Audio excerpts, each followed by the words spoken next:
Naghahasik ng lagim ang bagong character ni Tom Rodriguez sa Sangre pero hindi daw in real life.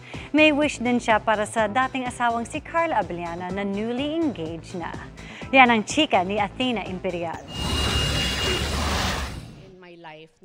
Nito lang nakaraang linggo, kinumpirma ni Kapuso actress Carla Abellana na engaged na siya. Ito ay matapos siyang mag-post sa social media accounts niya na may suot siyang diamond ring. Hiningan namin ng pahayag ang dati niyang asawa na si Tom Rodriguez. I wish them well, sincerely.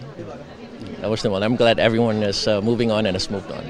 Sa sidelines naman ng isang grand Christmas parade, sinubukan namin kunin ang reaksyon ni Carla sa pahayag ni Tom. Ayoko yan. Oo. Si 5 years ago na yan eh. Ang luma naman niya. Hindi naman ikinaila ni Tom na naging madali ang pagpapawalang bisa ng kanilang kasal ni Carla dahil US citizen si Tom. Nag-asawa at nagkaanak na rin siya at bumuo ng sarili niyang buhay. Sa ngayon, abala si Tom in his villain era bilang si Gargan sa Encantadia Chronicles Sangre. Bilang tagapangalaga ng itim na brilyante, hindi lang daw siya ang pangunahing katunggali ng mga sangre dahil gusto rin niyang maghasik ng lagim at wasakin ang buong Encantadia.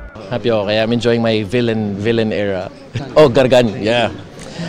It's cool. Ako yung pintado yung mukha na bathala ng pagkawasak. Espesyal daw ang role na ito para kay Tom, lalo at fan daw ang pumanaw niyang ama ng Encantadia. To be part of Sangre, especially since it's very close to my dad, yung 2016 version, nung nasa States ako with him while he was in his final chapters. In bed lagi, pag 7 p.m. na my show. So we would put it on. So pati ako napapanood ng konti. So in a way, parang it's nice na now I'm part of that. Na-enjoy rin daw ni Tom ang pagganap kay Gargan, lalo at na-miss niya ang pagtulong-tulong sa likod ng produksyon. Our work is collaborative, yun yung ang saya at saka nakakamiss talaga na pagpunta mo sa set, parang kinukumpul yung laruan yung lahat and you guys play and everything informs parang my character eh. Kasi yun nga, you don't know where it's gonna go ultimately. Athena Imperial updated sa Showbiz Happenings.